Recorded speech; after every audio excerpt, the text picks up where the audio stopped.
ladies, I know everyone knows about Miss Sedona Prince, right? She NCAA tournament that, we got this little bitty little weight. You can't call that a weight room. You can't say a weight space. It's just some weights versus the men. They got a whole room. What is that about? Like, that's crazy. What did you ladies think about that? Sadly, I'm not really surprised because I feel like, as a woman athlete, this is the world that we live in. I mean, I was shocked at how much of a difference that was, but men it seems to be that men get the better treatment all the time. So. And, for me, that compete in bodybuilding, I mean, we need just as much weights as they do. We're doing just as much activity to our bodies and workouts. We need the same equipment equally. So they need to make it happen. Exactly. And one thing I always say is that, people want to see the women do more. And a lot of the common critiques of women's sports is that they're not doing as much as the men, or it's not as entertaining, or they're not doing the high flying dunks. Well, guess what? If you don't invest in the women to do that, then how are we going to get any better? But right. We are doing that. So by the way, just to say, we are already doing that. But yeah, so this is just a testament to being stuck in that little box. I thought it was disgusting. I could not believe. And I was thinking, okay, maybe you got one room versus like a gym, because that's pretty much what it was. But it was not even an area like this is your little section. We're talking about a little thing of weights. That's crazy. Like, how did anyone up the chain think that was okay? And that after the Me Too movement and everything that's occurred as of now, with the VP being a female, did you think that we're gonna say anything about that? Come on now.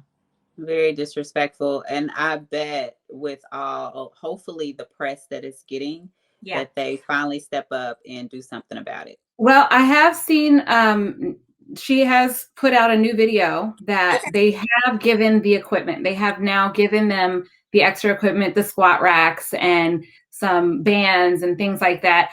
In my opinion, it's not enough. To me, it's not enough, but I am grateful that it's being addressed. Mm-hmm. But to be quite honest, to me, it's not enough. That whole big, huge space that they had, what was that about? It was totally empty. So was that filled up with these equipment things that you're saying that they have now? It was filled up. To a point, to an extent. But it's still, when you look at the men's side of things, it's very glamorized and it looks very like, ooh, I want to see what this is all about. But then when you get to the women's side, it's like, oh, here we go. So it is filled up. And I guess that's, one thing we should be grateful for. But in my opinion, once again, it's not quite to the extent that the men's side was. I wonder when we will be able to say, I like what you said, and this is true, that we are grateful for. But I'm just at a point of my life that I'm tired of being grateful for crumbs. When you're sitting up with the steak, lobster, caviar, but I'm grateful for the cracker crumbs. Oh, no, the stale cracker crumbs on the floor. That's how I feel about it. Yeah. That's my opinion. And this is the whole point, is look at this message that we're giving to the next generation. What are we doing for them? And why should women want to be better than themselves? Why should we want to do better if we're not even being supported or respected as athletes? Yeah. So, Miss Sedona Prince, you are our doll of the week. Hey, everybody. This is the time that we are doing our TikTok challenge. Are you ready, Lady Fifi? I'm ready. Bring it. Yeah, you ready? Okay. So as always, Miss Lois will definitely be our referee because she is definitely the queen, our queen of TikTok, right? I try. You try. Okay, so Fifi, I think that so wait, let me back it up. I won last time, right? Look at you trying to. Okay, we'll see this time. We'll see. I mean, Fifi, come on now. You won two, like before a 3 or a 900, something like that. I did, but I don't like to lose. I don't either. That's why I'm really upset. Like, I just got one. So we're gonna bring it this time, right? Yeah. Come Right. on, Team Yaya. We're gonna do this. So the first one, oh, you ready?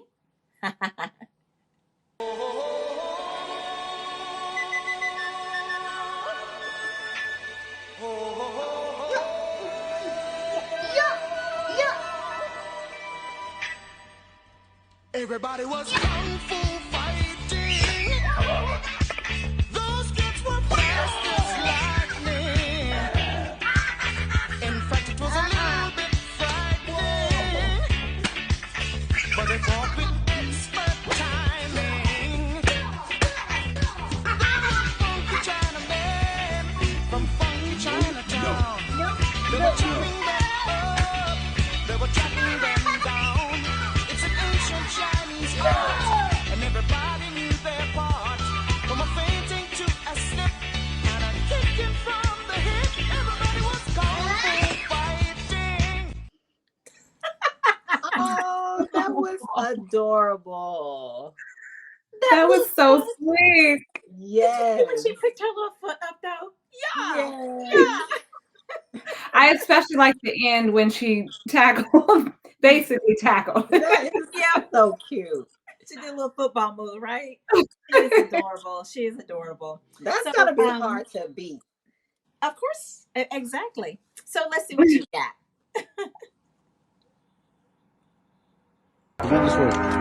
Whoa, whoa, yeah. Sometimes we laugh, sometimes we cry, but I guess you know now. Hit. Hold.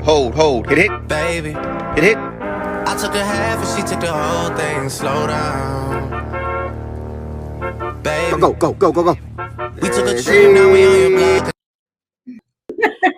Oh my gosh. He's Wow. so cute. Wasn't he cute? I need some of those calf muscles. Yes. Did you see that baby's calves? Oh my goodness. He's raising up. Yes. Too cute. I love it. Cutie patootie. So I don't know about you guys, but that's tough. That's a tough call. Oh gosh, yes. Yes. That was really good, both of them. Yeah. This is gonna be tough. This is gonna be tough. So, viewing audience, what you say? What you say? Here we go.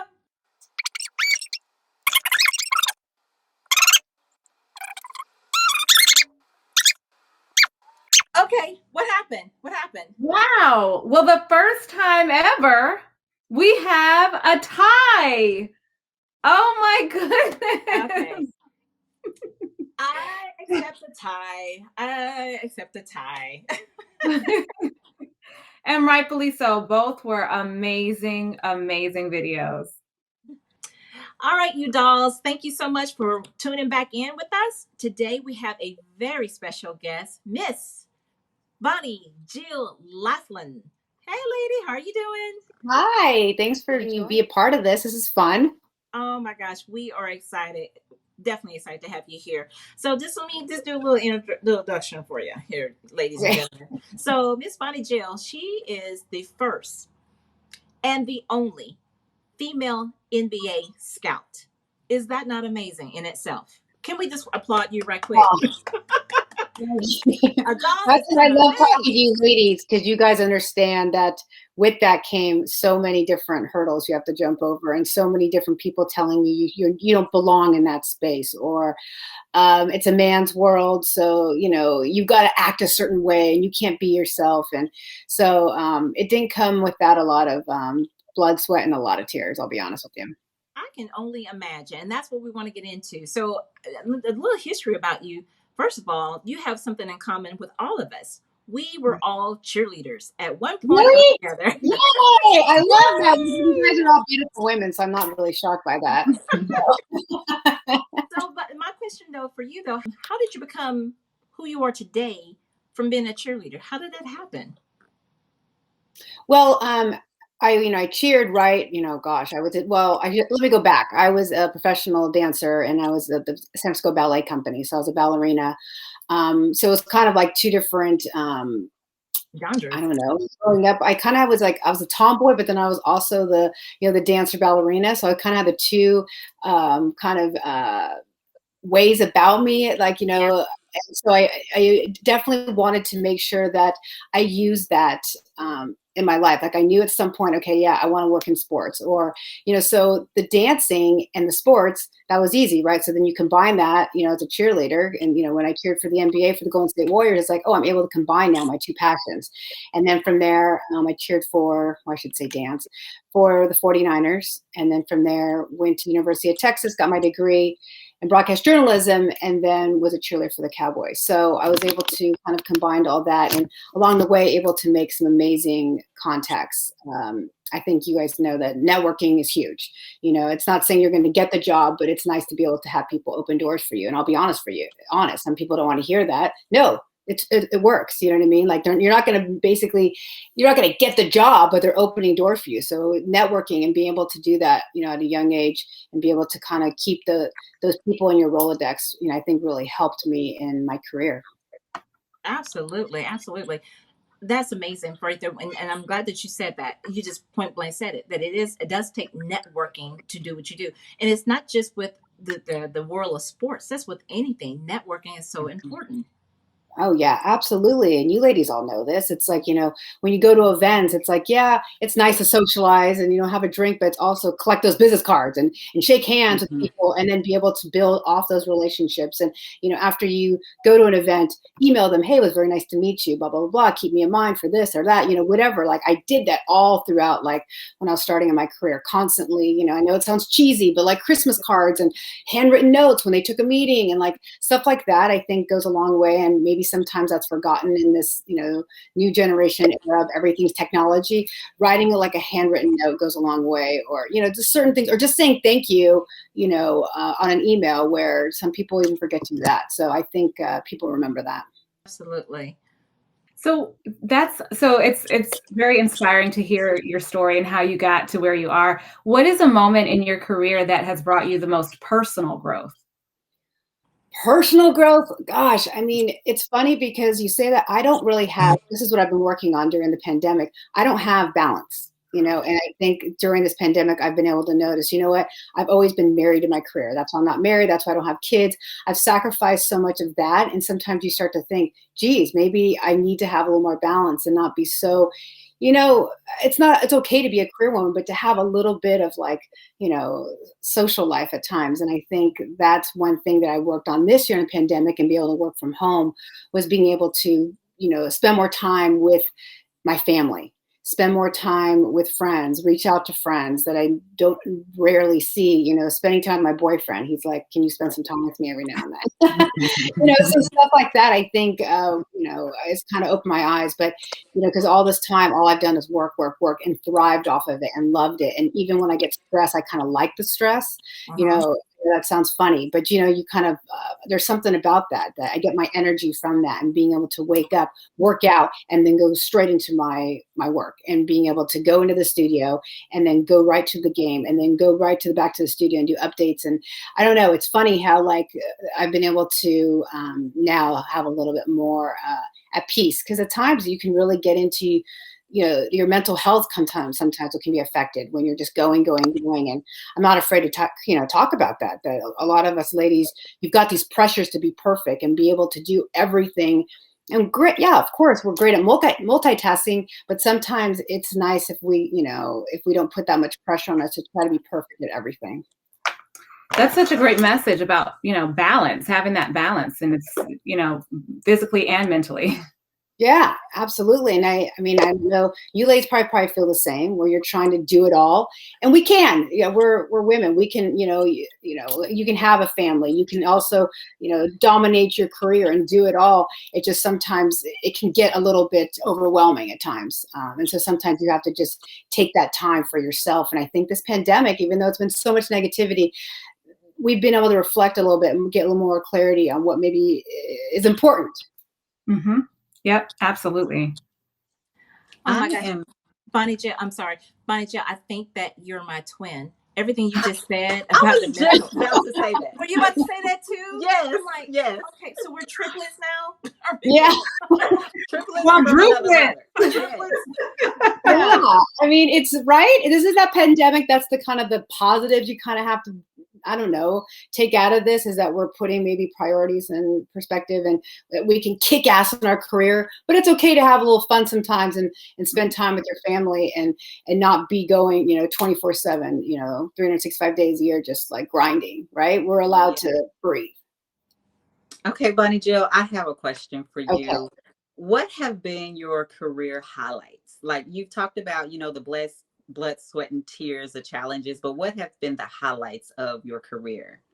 I have to say the first one would be going back to when I was cheering for the Niners. I was 18 years old and I was cheering in the Super Bowl.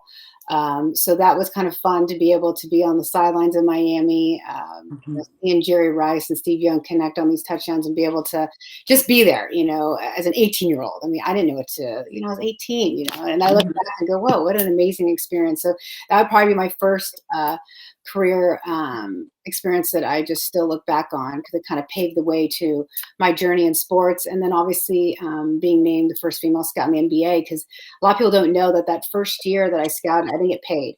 I scouted and scouted all over the place, Pac-10 at the time, now Pac-12, Big 12 conferences, and I wasn't paid. I had to prove myself. And then after that, I was able to get a 5-year contract and another 5-year contract, and, I've been with the team about 12, 13 years, but it was, I paid my dues. So it was really nice when finally, I was awarded, 5 championship rings to the Lakers, and been able to, be a part of this, or, the organization that, a lot of people look as, a dynasty, and, the Lakers is kind of worldwide known. So it was nice to be a part of that organization. Can you share with us any of your NBA players that you have scouted that are like big stars now? Well, my first one was Jordan Farmar, and if you guys remember him, the kid of Taft High, and then went to UCLA, and then ended up making it on our team. And it was funny, when I was scouting for the Lakers, Phil Jackson was the coach, and he was so funny about maybe not being the player that normal scouts would look for. We were looking for guys that had a very high basketball IQ, because to be able to run the triangle offense, you had to be smart, and I'm not saying that, some of the basketball players are, but they're kind of used to like a run and gun offense where you had to really think a lot. In the triangle offense, we were always looking for really high basketball IQ and big guards. Phil did not like small guards. He wanted, if you look across all the rosters, it was all big guards. We didn't have any young, quick little guards. They were all really big guards. So, Jordan Farmar was a little different because he wasn't as big as the other guards, and him being able to make that team, that was really big, because no one really was sure if they wanted to take a chance on him. So he ended up making the team, ended up staying, a long time with the Lakers, and got his 2 championship rings, and then moved on to other teams and Nets and so forth. But it was nice when guys that you draft end up making a team, because as you guys know, so many guys are drafted and they go to the G League, or they end up going overseas, or, whatever. They could be standouts in college and it just doesn't work out. So it's nice when, your guys actually make it on the team. And then so many other guys that we ended up, scouting and looking at, and prospects and drafting. We were such a low draft pick, because, when you're winning all the time, your draft pick's so low. And so we were always trying to find that diamond in the rough, in those second round picks and, free agents. So it was kind of tough to be able to find a guy. And if you did find them, chances are they weren't going to make the team, because it was such a full roster. So it was an interesting time to try to find those unique guys that can make a team. So I'm going to switch gears just for a second here. And I was really interested to find out about the nonprofit that you started, Hounds Heroes. Can you tell us a little bit about that and how you came to the decision to start such a nonprofit? Yeah, I wanted to be able to combine my 2 efforts, which is animal welfare and then supporting our military. And so it kind of came, hand in hand. And I want to be able to give back to our guys when they came back from the war. They go to the war and they come back with TBI, PTS, amputees, so many different issues they deal with, and no one really cares about them after that. So I wanted to, be able to do something that was going to better their life. So set up this where we rescue dogs and then we pair them up with wounded warriors, combat veterans as service and therapy dogs. And then we also do that as well with horses, where the horses I rescued, we end up doing equine therapy retreats, and we do it for disabled children and then also veterans as well. So it's a nice way to be able to give back. At a young age, my parents always said, be blessed, with what you have and pay it forward and give back and do your part to, make a difference. That is amazing and so important. And I just say thank you to you for doing that. Oh, thank you. You are fantastic. I from the time that I saw you on Instagram, I thought, who is this? And I was like, information and everything. So thank you so much again for being on the show. So my question is for you, being that you have been with the Lakers for some time, I know that it was extremely hard for you, everyone on the team, when you heard the news about Kobe Bryant. Can you share any personal, your story with your relationship with him? Yeah, I don't want to get teary-eyed. Right when you said his name, I got kind of teary-eyed. But yeah, me and Kobe are really, really, really close. Vanessa and his kids. It was funny, just like probably how you guys felt when people kept texting me that day, and they kept saying, "Is Kobe dead? Is he getting a helicopter crash?" When you hear about people, celebrities, pass, and they, and you think it's, it's phony, right? You don't think it's real. Right. So I kept saying, no, I'm sure the media is just saying something. There's no way that could be real. And they're asking me, was he on a helicopter? I don't know if he was on a helicopter. You should have seen how many people I had texting me. And then when I found out that it was true, I fell to the ground, you guys. And it was just tough, because I was really close with him. So it was really, really, sorry, I don't know why I'm getting so emotional, but it was just a really, really tough time to be able to, when your friend that you just spoke to, 2 weeks before and everything's fine and all the things he wanted to do, and that him and Vanessa were really on this great path and really had, kind of put everything else that they dealt with, behind them. And we're now just focusing on his family. And he was doing so much with, was going to do a production company and do more documentaries and do so much stuff. And for his life to be cut so short, and that's with anyone. I'm not saying that just because he was Kobe, but, he was someone that really was a mentor to me and really, really, really took me under his wing when other people doubted me and media would destroy me. And he was really just, you guys know, he's just really into like women empowerment and being able to, wanted women to succeed. You know what I mean? And so it was tough, and it's still, I have him on my phone because I still it's like a shock. When you guys think that like someone's on vacation or something, I keep thinking that he's just going to text me up and be like, "What's up, BJ?" And it's hard. So I apologize. I'm sorry I got so emotional. No, and I apologize. It's just it's hard. It's just so weird to know that a friend is gone, and you know what I mean? I just am in denial still. Yeah. So. Yeah. I definitely wanted to touch base on that because I want people to see you definitely as a human, because a lot of times people think that, oh, you got this particular title, or you've become like ice princess or something, especially for females. We tend to get a particular title, promotion, but just to know that you are so real, and know that your relationship with Kobe meant so much to you. And I'm sure it meant a lot to him as well too, because he's definitely about, empowerment of women. Yeah, he just, just so many, going through all those things I was talking about. It was so hard to go through this path of being, a female, first female, in that NBA world. And he really was one to always give me advice. And we'd sit on the, planes when we go to the playoff games and stuff. And he would say, BJ, don't listen to these people and have thick skin, and don't try to be someone else. Be you. The reason you have this job is because basketball.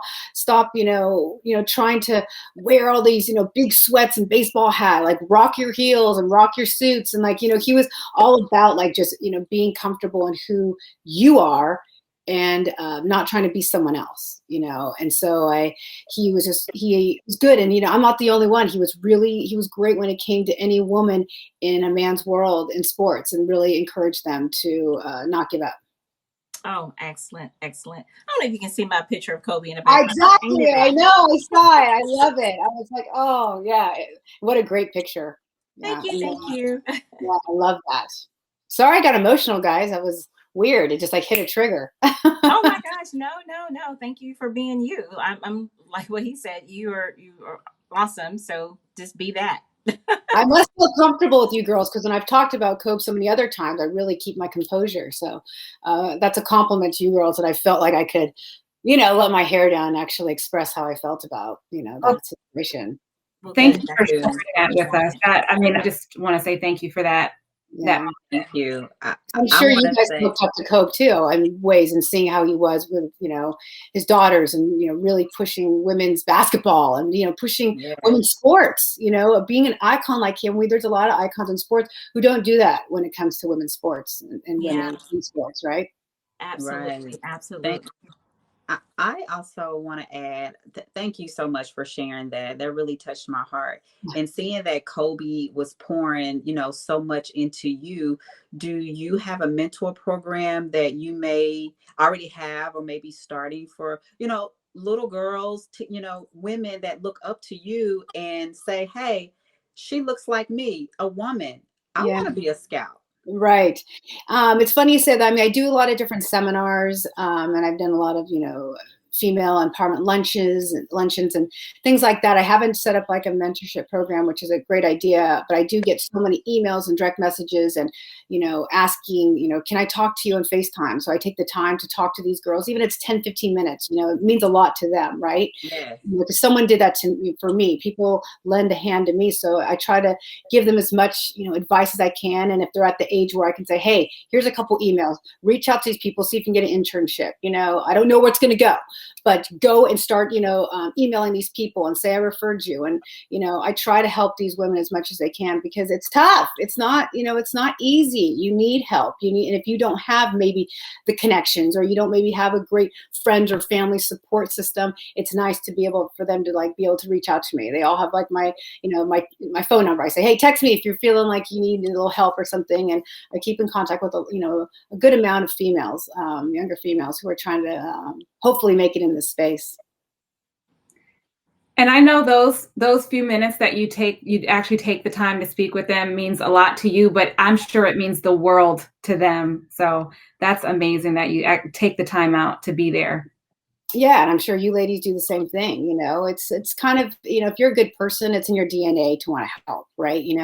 One thing I've noticed, and that's why I love you ladies, is that, and you girls, I know you'll say you understand, there's a lot of, as much as it was hard being in the man's world, and, things you had to deal with, in that capacity, it was also a lot of the females and the women that pushed me down. It was the female writers in media that wrote horrible articles about me. It wasn't the men. It was females that, spoke, ill of me on social media. It was females who didn't say, gosh, you're doing great. Now it's, it's evolving and it's changing. And you get these certain women like yourselves who appreciate other women, and there's space for us, for all of us. But, I always have to mention that there are a lot of women, for some reason, who are jealous, who are catty, who feel the need to talk bad about people, who, and I've never understand it. I think you need to embrace your uniqueness, your flaws, anything. I've never in my life ever said something horrible to a woman on social media and push them down. I'm always like, go girl. Well, you know what I mean? Like, I don't know. I don't get it, to be honest with you. Like, why you have to be like that? And it's weird how I've encountered so many of women, unfortunately, that aren't like you ladies and who aren't supportive. And it's pretty sad. Well, we love you. Okay. Yeah. We love you. Oh, you're awesome. But you ladies haven't encountered this, no? Am I right? Have you guys not encountered women? Let me just tell you just a brief story. Yes, absolutely. And I'm so glad you brought the girl factor, because it's not, you're not being a woman not supporting. You lost your woman clout first, I'm concerned. I did have a person, speaking of which, for this show in particular, I had opportunity with a major label, major network, and all ready to go. And then somehow, some way, she became not so friendly anymore and pretty much sabotaged that opportunity. The way she did it was through social media with lies that has not been proven or anything. And so all my friends were like, that's not even your character. I was like, I know, I wasn't even there. So right. I don't even know what you're talking about. So long story short, I prevail, of course, because God doesn't like ugly. Nope. But I thought to myself, because some other things occurred that people, pretty much wanted to take the whole show, take the name, but, smart enough to know to, copyright, do my due diligence of, trademarking and everything like that. So they couldn't do that. But I just thought, wow. And I got into a cocoon. I stopped. Mhm. I stopped. Matter of fact, I think that I reached out to you right before all that happened, thinking, "Oh my gosh, she's beautiful. She's this and that." Let me Aw, do her. sweet. And then when this all happened, I just like, let me just stop. Let me pause. And Oh, is that what happened? Okay. I was wondering. Okay. Yeah. so now you know. But now it's just like, you Yeah. know what? Yeah. But it is unfortunate. And I like to be real. I don't like, as much as I push like, the girl power, because I feel like that, I always have to be pretty transparent that it's not all women who feel like we do. It's not, Right. unfortunately. There's insecurities and jealousies. And I don't know what they've been through. I'm not saying that, everyone's gone through tough times. I just don't understand why there's hate and why people have to feel that, oh, if I put her down, I'm going to feel better. Yeah. I don't know if any of us, if you put someone down, do you really feel better? I don't really, I don't really get that. But it's, I always just try to like encourage women, just stick together. Like we're already in a tough spot. Like try to stick together because you've got each other. And when you get, there's so many girls that I work with in sports and there's so many good girls and we all like, root each other on. And then there's always a couple and, eventually it kind of catches up with them and either they leave the business or they're always alone. You always see them by themselves. You can tell they're not happy, So I just think it's, super important to always encourage other women and highlight other women. And like I said, there's space for all of us. You're not competing with me. I compete with myself. I'm hard on myself. I don't compete, against other ladies.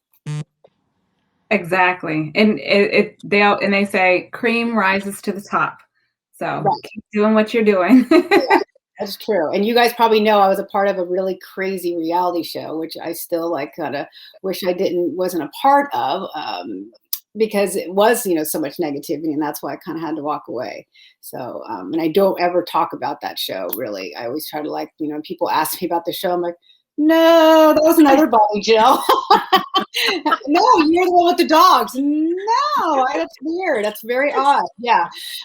So, but it's something that, it's part of your, your plan and God takes you through, certain journeys, and then you realize, okay, this isn't for me. And because I just like to be around and support women and have stuff that's positive, not negative. Bonnie Jill, let me just ask you a question. Your name, I love it. Absolutely, it's adorable. Bonnie Jill, that is so cute. Where does this name come from, darling? Yeah. So I've got a lot of Southern roots. I guess Texas, if you consider that, it's the South. Some people don't consider it the South. But my dad wanted Bonnie. My mom wanted Bonnie. My dad wanted Jill. Yes. And so they combined the two names. And it's funny because a lot of people are like, "Oh, is Jill your last name?" Or "Hi, Miss Jill. Nice to meet you." And I kind of laugh. Or people call me Billie Jean, Bobby Joe. I get all the above. But it's it's kind of a fun name, and I always have to tell people, no, it's two first names. They just, and when you're on the West Coast, they don't really get that. Well, or we get it. Yeah, you understand it, right, Fifi? Yes. You get it. Yes. My best friend. We've been best friends since 7th grade, and her name is Bonnie, and her dad name was Bonnie. So, oh, a beautiful name. Oh, thank you. Mm-hmm. No, so you guys, wait, Fifi, you're in Dallas. Yes. Right. And then where's everyone? Okay. And then where's everyone else? East Coast. Right? DC. That's right. Okay. Mm-hmm. In the DC area. Yeah. I actually live in Virginia, but it's like 2 minutes from DC, like literally. Yeah. My boyfriend lives in Reston, Lingle area. Oh, that's just right the road. Yeah. Virginia's beautiful. Yeah. So when you come back this way, we definitely got to get a drink. My drink. Yes, absolutely. Because I don't know anyone there hardly, so I'm always like just stuck in Reston, like walking around shopping and stuff. I love that shopping. Absolutely. Okay, lady. My question is for you. So you were a cheerleader, but and you were with the Dallas Cowboy Cheerleaders. Yes. How was that experience? Oh, it's what you see in that show and 10 times worse. Everyone's like, "Is it just as bad?" I'm like, "No, it was worse." Because when I cheered, because I'm dating myself, but when I cheered, we didn't have the show, so they were able to be a little, it's like a boot camp when you're there. It's like the military, and I'm still very close to the Cowboy organization, and love the Cowboys, but the cheerleaders, they don't mess around. I mean, it's a serious gig, and even though when I cheer, we got paid $15 a game. I believe they get 50 now. You get hardly any money, and you practice every day. We practice 5 hours a night. Then you have practice at the stadium Saturday, and then you have games on Sunday. You have appearances. Like, it is a full-time gig, and you get weighed every day. You had 2 pound leeway. If you're over 2 pounds or under 2 pounds, you didn't cheer at the games. Really just a very strict, protocols that they try to go by, and it's not for everyone, but for me, I was young. It was a great stepping stone, and it was a lot of fun. It just was very, very hardcore. So the reason why I asked you, because we actually, Fifi and I cheered with a lady who actually became a Dallas Cowboy cheerleader as well too. Now we're gonna date ourselves. Well, Fifi can't. I'm not. But so it's like maybe like last year. No, I'm kidding. It's some years ago. Shout out to Christy Ramsey out there. She is definitely a good friend of ours. But she was a Dallas Cowboy cheerleader as well too. That's the reason why I asked. When did she cheer? Oh my goodness, this was, I'm not dating myself. Maybe. That's when I cheered. Christy Ramsey. She was there. She did like 1 year. She's there. 1990. I cheered 96, 98. Maybe she was right. I might have just missed her, or she was right after me or something. I think y'all may have been right during before that time. you. She was right before you. For me. Maybe, yes. Oh my God. I guarantee I know her, though. I know her face because we all do these alumni events and certain things. And so, yeah. Pretty she tight. only did 1 year, though. She did 1 year, and that was it. Okay. And then she's from DC area? She's from Arkansas. Yeah, she is. That was close to Arkansas. Close, though. Okay, yeah. So that was close to Dallas. So we're actually from Arkansas. Fifi and I are actually from Arkansas. So when I asked you about Dallas, that was our team because we're from Arkansas, and that was the team that we. Yeah, and the people don't know that the Jones family is from Arkansas. They all think that he's from Texas, but Jerry's from Arkansas. He's very proud. I might add that I have Arkansas winning the whole tournament for the March Madness. So I just gotta let you guys know that.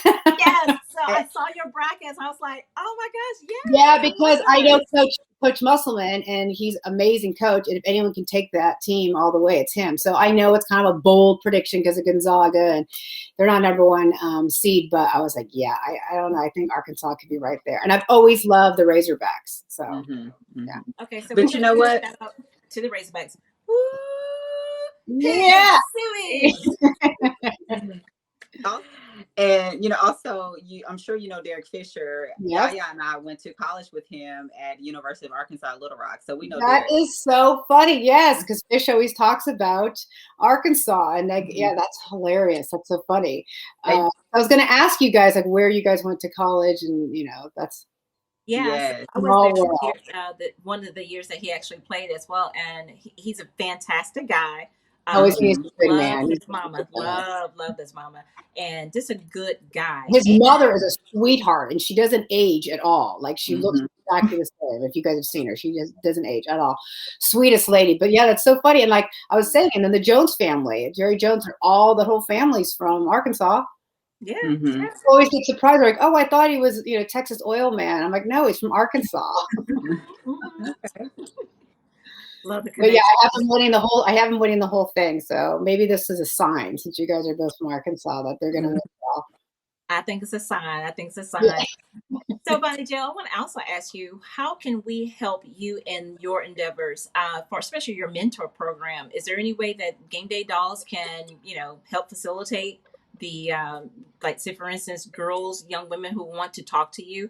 Is there any way that we can make this happen here for you? Like, Yeah, well, I mean, because y'all are the first ones to actually mention it. Like, I've always talked to girls, but I haven't actually done a mentorship actual program. I'd love to talk to you girls more, off, the show, and see how maybe we could work together, and maybe we do something through here. Like, maybe we do some kind of, I don't know, some kind of a video call where we allow like 5 or 10 girls to come on and they ask us questions and we talk to them or something. I don't know. Maybe that sounds crazy, but maybe, something as little as that, I think we could do. That doesn't sound crazy to me at all. Yeah, and I think we Thank can you. get girls, girls wanting to be, athletes, or, not just having to be, front office stuff, but it could be anything from reporters to sports, everything, where we can kind of, and with these, us group, I think we could kind of hit all the different demographics I'm talking about. Absolutely. So I want to talk about a little bit. So we just got some really amazing news today. I think I'm just going to cut straight to the chase. Lois. Lois is a professional football player, right? I know. And yeah, so she tells me, kind of like off camera here, about this little girl. Lois, just take it away because I'm blown away. Tell Bonnie Jill what happened today. Oh my goodness. Okay, first of all, like I'm sinking through the floor. My heart is just so full. I have a young girl who's 4 years old, and she actually plays football. And she has literally become my biggest fan. Her and her mom are flying out. They live in Colorado. They're flying out to a football game. And just yesterday, they shared a special surprise with me that they had a whole jersey for my young friend now. They have a jersey with my name on it, a Divas jersey with my name and number. And they got a special little sticker made of me and the young girl standing together. How precious is that? See, that's the type of stuff that keeps us going, right? Oh, absolutely. Little things like that not everyone knows about or can understand, but those are little things, an email, something like that, as big as what you're going through, like little things like that. That's why I think it keeps us women, moving and motivating, that like, okay, we're making a difference. Absolutely. Yeah, and I mean, you touched on it, getting the messages from the girls who aspire to be in the position that you're in, or to get somewhere close and be in the industry. Just asking and engaging with you, that's enough on its own to keep you moving. But then when you get something like this, that's just, my whole heart is just, that was such a sweet. I love it. That's happening this week, or soon they're coming out? They're coming out for our game in May. Oh, I love that. I want to come see you play. Well, come on, let's go. You guys travel, or is it just, do you stay just local? We travel. So this year with COVID, it's a abbreviated schedule, but yeah, we do travel. So. Oh, nice. I need to come and watch you. Yeah. We gotta make that happen. We gotta make that happen. I love playing flag football, so that doesn't even count. Like all from what you guys are doing. It counts. You get the skill. You get a little bit of the skill. A little bit, yeah. There's no tactical difference. Right, Jill, you look fantastic. But I have to ask you, because I am a chef by trade, what is your favorite meal? Chocolate chip cookies and Sour Patch Kids. Like I am like, it's so funny because I don't eat very well. Like people go, you stay really thin. I think it's genes, you guys. I mean, I think I've got good genes. Of course, I do work out every day, but I do have a good like high metabolism because I eat like shit. Like I love, like I ate pizza yesterday, like the whole thing, like the whole pizza, the whole thing, you guys. Like Fifi's looking at me like I'm crazy because I'm sure she's got a really great regimen. I am like really bad. Like I do, there's times where I eat, I try to eat super clean and stuff, but like, before I go and work out, I have like an Eggo, like a strawberry Eggo waffle with like butter and syrup, you guys. Like it's really bad. And then I'll come home and then I'll have like a clean like protein shake. So I try.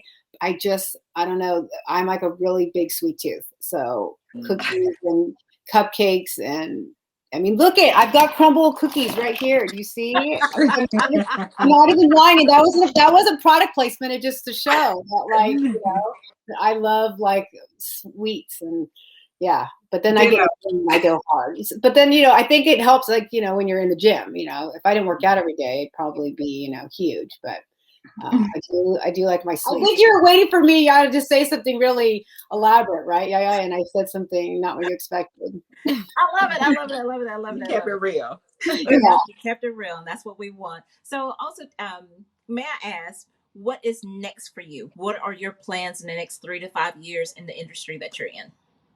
Well, now that I left the Lakers, as you guys know, I'm, a sportscaster reporter. I work for NBC Sports. So, I cover the Giants and the 49ers and the Warriors in the Bay Area. And so I'm able to, it's nice because hopefully we'll be back to like being at the games and stuff. 'Cause I like doing pre and post games and storytelling and features. But, eventually my goal, and I like to dream big and think big, is to try to make enough money where eventually down the line, where I would be a minority owner in a sports team. I've always wanted to just have a small piece of a team, and that then I can die. I want to say, I have a piece of a team, and nowadays it's not one owner. There is minority stakes, and so that's my goal, is to keep busting my ass and eventually be able to somehow be a part of a partnership group and buy a team.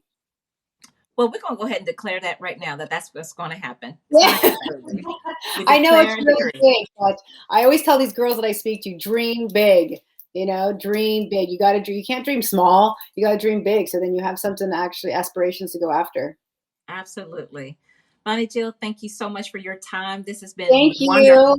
You guys are so yeah. Will you send me everyone's like Instagram handles and all the stuff so I can follow y'all, and then we can keep in touch and talk about that mentorship program, because I love you ladies. And I love having a foundation of good women. Absolutely. We love you too. Thank you. So, thank you. This was fun.